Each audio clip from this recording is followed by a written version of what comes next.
Look in the mirror. Do you feel free? You wake, scroll, vote, complain, and hope.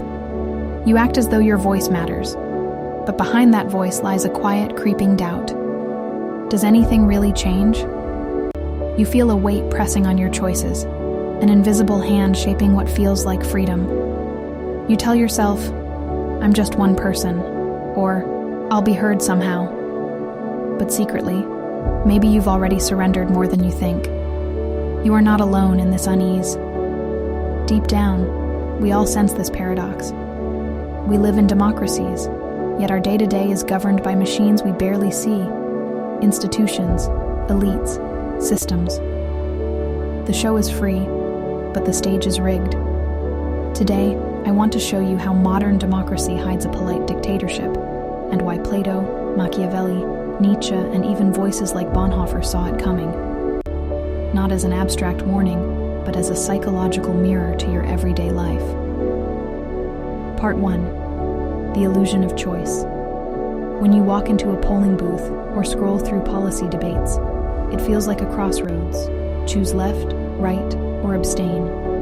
You whisper, my vote counts. But what really counts is who set the agenda, framed the questions, and shaped the options before you ever sat down. This is not a new trick. Plato warned in the Republic that democracies tend to drift toward tyranny because the appetites of the masses, once ungoverned, demand control. He recognized that when people think they are free, they often surrender their freedom to stronger wills. Machiavelli, centuries later, taught us that power is not given, it is structured. The ruler who smothers resistance with polite phrases is more dangerous than the blunt tyrant, because polite power persuades you to believe you're consenting. Nietzsche added another layer. Culture, morality, and norms become internalized prisons. You police yourself without thinking. You monitor your impulses, desires, voice. The polite dictator is inside you. So today's democracy is more than voting. It is architecture. The networks, media, political class, corporate power, algorithms. You may vote, but your options, your concept of freedom, your fears, your desires, all are shaped long before the moment of choice. You are invited to play the game, but the rules are already written. Part 2. The psychological trap.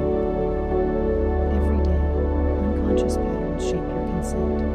Normalization of power. You see leaders as gods or clowns, not strategists. The more theatrical the politician, the more you accept the spectacle. You stop questioning structure, fear of chaos, you crave order. So when governments strip rights for security, you nod. Fragmented attention, algorithms feed your outrage or anxiety.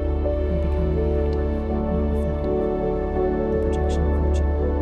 You believe you fight for justice, but your grievances are curated, framed, and pre-approved.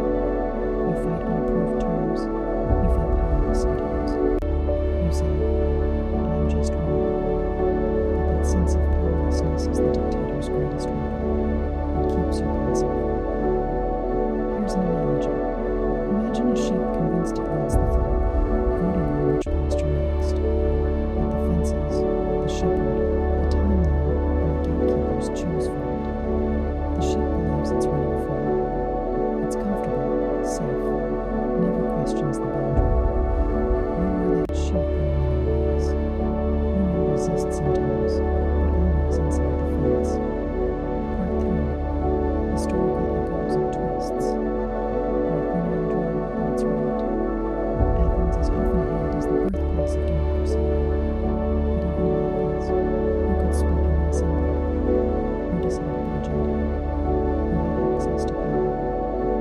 Rich elites and demagogues often swayed the masses with emotional appeals. The free assemblies sometimes became riots, oligarchies, or tyranny cycles.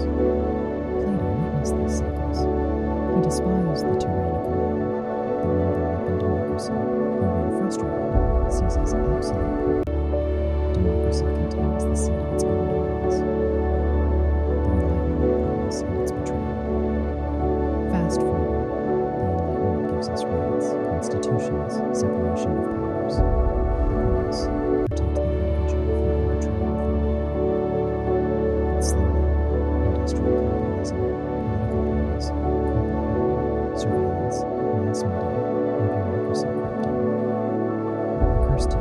The system doesn't look like a cage. The doors are elegant. There are screens, portals, free press, or social platforms.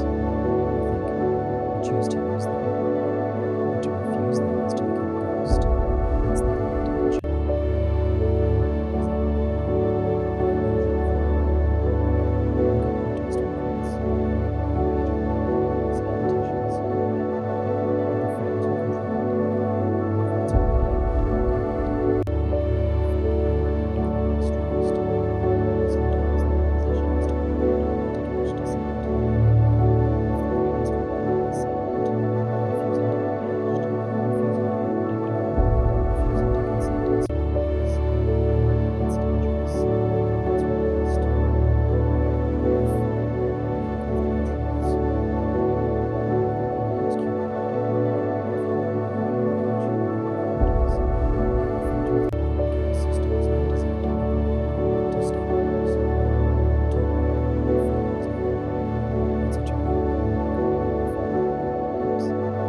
Democracy hands you the menu, but removes the kitchen.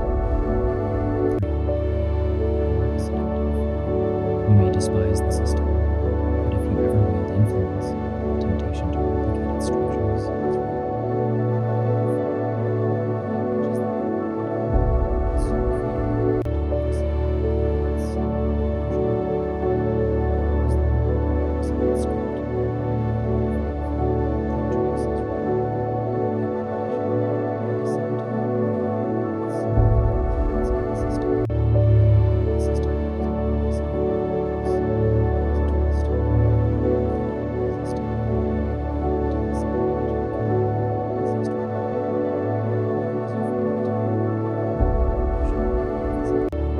Shift in how you imagine being at all. Part 4.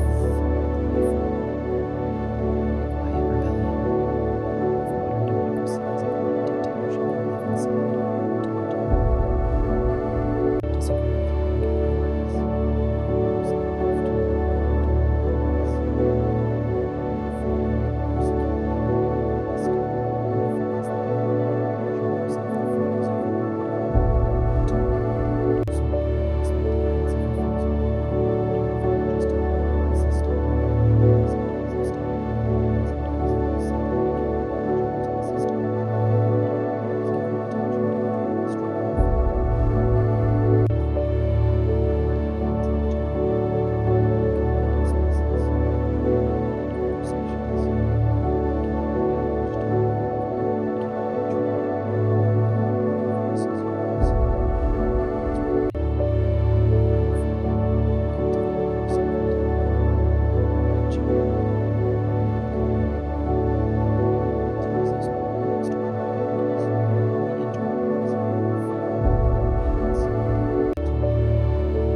Resist the comfort of slogans, neat solutions, identities. That dissolves the machine. I once visited a city where citizens never locked their doors. At first, I thought it naive, but soon I realized there were gates. Gates of class, gates of power, gates invisible to the visitor. The people inside never questioned the walls. They accepted them as geography. One evening, a young poet asked, if everyone walks free but always in corridors, are they really free? She walked me to a dead-end alley and said, this is our forbidden zone. Inside, the city laws didn't reach. There was life unmediated. Laughter, music, raw honesty, no cameras, no permission. Yet, when I asked why more people didn't go there, they replied, it's unsafe, unregulated, unfree.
democracy was never meant to deliver freedom, to deliver peace, yes, to channel tension, yes, but not to abolish the hierarchy of power, because power is the ground upon which human societies move.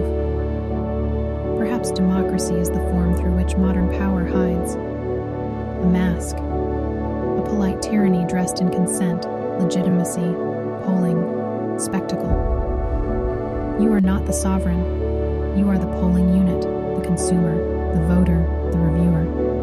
You exist in service of systems, not systems in service of you. If this is true, then your fight is not to reform the machine. It is to imagine outside it, to refuse to be the actor in someone else's play, to become a different kind of human being. You came here seeking insight. You may leave unsettled. Good. Because comfort is the polite dictator's greatest victory. So tonight, I invite you, practice suspicion of your own comfort.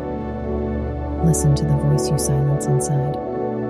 Question your allegiance to democracy as you know it. Dare to live in the in-between, the unspeakable, the unlegible. If you mourn the fact that your world is shaped, even as you vote, then let that mourning become your compass. Not helpless despair, but a hunger for truth beyond the polite mask. Because freedom is dusty, unruly, unframed. Democracy is a beginning, but not the end. When you realize you are not the public, it's you haunting the public. You awaken possibility. Let me leave you with this. The greatest tyranny is not the one you fight outside. It's the one you carry inside. The one you consent to each day by not questioning, by not imagining, by not refusing. You are not merely a citizen. You are a creature with questions, fears, risk. Let your life be more than voting or complaining. Let it be an experiment, a rebellion, a prayer. And next time you hear democracy, let your heart stir, not with blind faith, but with courage, to look at the walls, to test the walls, perhaps even to walk away from the walls and build something else with your hands. Thank you for being here.